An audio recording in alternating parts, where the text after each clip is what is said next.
So, you know how everyone has that one secret. The one that's just so messed up you could never tell anyone in a million years. Well, I have one, and believe it or not, it involves my ex-husband, Charleston, and my adopted stepbrother, Mark. I'm going to tell you how I ended up having an affair with my adopted stepbrother. Don't look at me like that. It's not what you think. It's so much more complicated than that. My name is Riley, and trust me, what I'm about to tell you is a true story. It's funny, looking back. I realized my whole life felt like it was leading up to this. You know how some people are just born into chaos? That's me. From the jump, my mom was super intense. She thought no man was ever good enough for me, but at the same time, she was always meddling in my relationships. And my dad, he was the opposite. He'd just sit back and let her do whatever she wanted. And if I messed up, he'd just cover for me. He'd say stuff like, you know how women are, to my boyfriends, which was so annoying. He was enabling and just so passive. It drove me crazy. My family was a mess, but it was my mess. It was what I knew. When I met Charleston, he was different. He was so nice, so stable, too nice. Honestly, he just let me be me. And for a while, it was great. He worked hard. He was a good provider, and he was so easy to manipulate. I mean, not that I was trying to, but he was just so compliant. He never challenged me on anything. I remember one time, before we were even married, I took his car and went out with some friends. I got back hours later, and I'd had a few drinks, and my makeup was all smeared. When he asked what happened, I just laughed and said, "Don't be so controlling, Charleston. I just had fun. I figured he'd get mad, but he didn't. He just let it go." And that's when I realized I could get away with pretty much anything. After we got married, things got a little more interesting. My mom started showing up unannounced all the time. She had a spare key, which I thought was normal, but Charleston freaked out about it. She'd come in and rearrange my kitchen, or give me advice on how to raise the kids, or tell Charleston that he wasn't making enough money. It was so mortifying. But what was I supposed to do? Tell my mom to back off. She's my mom. Charleston would get so worked up about it. But I'd just tell him that's just how she is, and he'd have to deal with it. He just didn't get it. He didn't understand that family is everything. He came from a family that was all about boundaries and communication, and that just wasn't us. Our family was all about loyalty. We had each other's backs no matter what. I remember another time we were at a family cookout, and my stepbrother Mark and I were just being our usual selves. He put his arm around my waist and whispered a joke in my ear, and I laughed. It was just an inside joke, you know. But Charleston saw it and got all weird about it. He pulled me aside and said it was inappropriate. I told him he was being ridiculous. That's just how we play around. I said, "You're making it weird." He looked so hurt. But honestly, he was just so paranoid and jealous. It wasn't my fault he was so insecure. The financial stuff was a whole other thing. Charleston was such a stickler for budgeting and saving. It was so boring. He was so cheap sometimes. I mean, we had 4 kids. I wanted them to have nice things. And I wanted to be able to go shopping without having to get his approval for every single thing. He worked all the time, which was great. But it also meant he wasn't around to see how much work I was putting in at home. So yeah, I might have opened a few credit cards in both our names without telling him. I mean, what's the big deal? It's not like I was spending it on anything crazy. It was just clothes and makeup and things for the kids. When he'd find out and get mad, I'd just cry and say, "If you made more money, I wouldn't have to do this." It always worked. He'd feel so bad, he'd just drop it. It was like he couldn't handle me being upset. But between you and me, I wasn't really crying about the money. I was just tired of him questioning me all the time.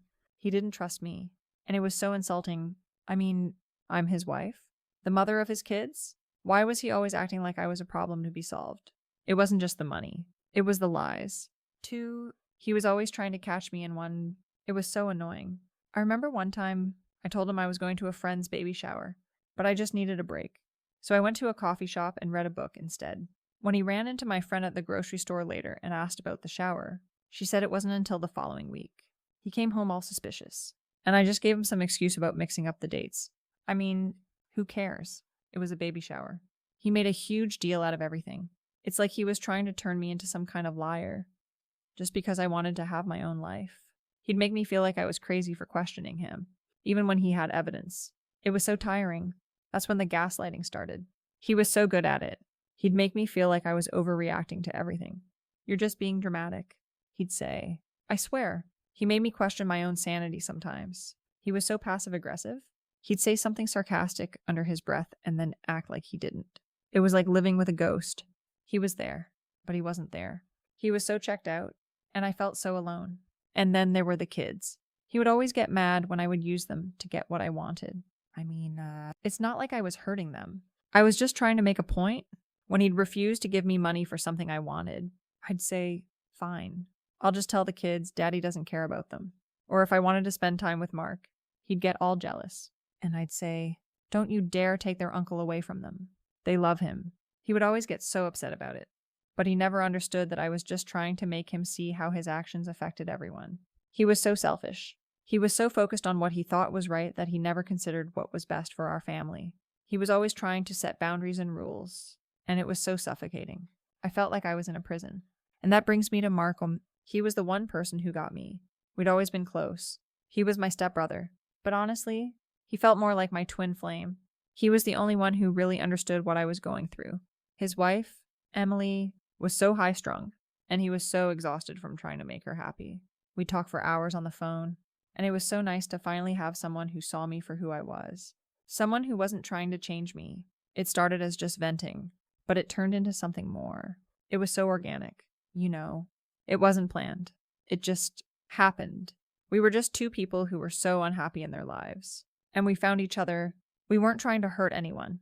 We were just trying to survive. We weren't trying to cause drama.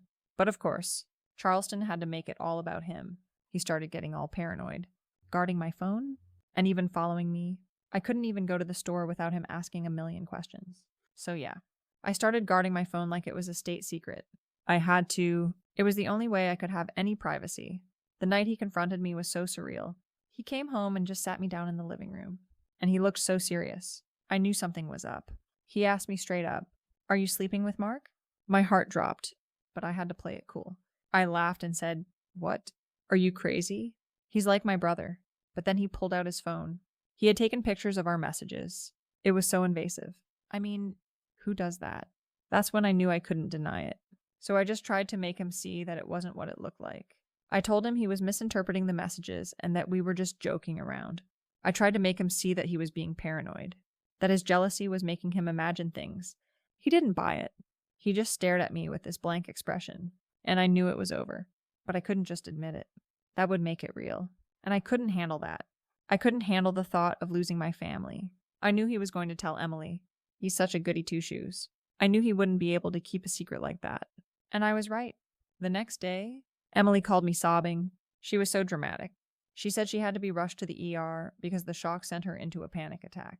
Come on. It wasn't like Mark and I were having some epic romance. It was just a fling. A little side thing to get us through a rough patch. But she had to make it all about her. And then, a few days later, Mark showed up at our house, and he and Charleston got into a fight. It was so embarrassing. They were just throwing punches in the living room, while our kids were upstairs. I screamed and screamed at them to stop. And when they finally did, Charleston just grabbed his things and left. He just walked out. He didn't even say goodbye to the kids. He just left. A couple of days later, I begged him to sit down for a family meeting. I thought maybe we could fix it. I thought maybe if we all just talked it out, we could get past it. Mark and Emily came too, but when we all sat down, Emily and Charleston just said the same thing. "No, we're done." I tried to beg for forgiveness. I promised to cut off Mark completely, but it was no use. They were so set in their ways. It was like they were a team. It was the two of them against the two of us. It was so unfair. And then came the divorces. Mine was so easy. Charleston just wanted out. He knew I didn't work. So he accepted that he would have to support me and the kids. But Mark and Emily's was a nightmare. She was so bitter. She hired a private detective. And guess what? The detective discovered that Mark had tried to have Emily unalived. It was the most ridiculous thing I'd ever heard. Mark would never do that. He's a jerk, but he's not a murderer. But Emily was so determined to ruin him. She brought the evidence to court. And somehow, he got off without any charges sticking. Money talks. I guess it dragged on for nearly 2 years. As for Charleston, he's still out there living his boring life. He keeps things strictly about the kids. He won't even talk to me about anything else. He still acts like I'm some kind of monster, even though he's the one who chose to abandon his family. Mark is still out there, living his flashy life as an entrepreneur. I see him sometimes, but we don't really talk. It was just a fling. I guess it was never meant to be anything more. I never really loved him. I just needed someone to talk to, someone who understood, and that's what he was. Just a friend who I happened to have sex with. It's not a big deal. I just don't understand why everyone had to make it such a big deal. You know, it's funny. Everyone keeps saying I'm the villain. I'm the one who cheated. I'm the one who broke up the family. But they don't see the whole picture. They don't see how lonely I was. How I felt so alone even when I was with Charleston. How I was so tired of being gaslighted and manipulated by my own husband. How I had to deal with my crazy family all by myself. I mean, I'm not a bad person. I just made a mistake. And now everyone acts like I'm some kind of monster. Like I'm the worst person on the planet. I've lost my family. My reputation is in shambles. And I'm pretty much broke. I mean, I get some money from Charleston, but it's not enough to live the life I was used to. I see him sometimes when he picks up the kids, and he looks so happy. He's dating someone now. Some therapist he met at one of his stupid growth mindset seminars. She's not even pretty. She's got this weird haircut, and she wears these frumpy clothes. But she's nice. She's everything I'm not. And it drives me crazy. He's a different person now. He's confident. He's happy. He's successful. He's everything I always wanted him to be. But he had to leave me to become that person. It's not fair. I'm the one who suffered. I'm the one who had to go through all of this. He got to walk away and start a new life while I'm stuck here, picking up the pieces. I wish I could go back in time and change things. Not because I regret what I did, but because I regret the way it all turned out. I wish I had just been a better liar. You know, then maybe I wouldn't be in this mess.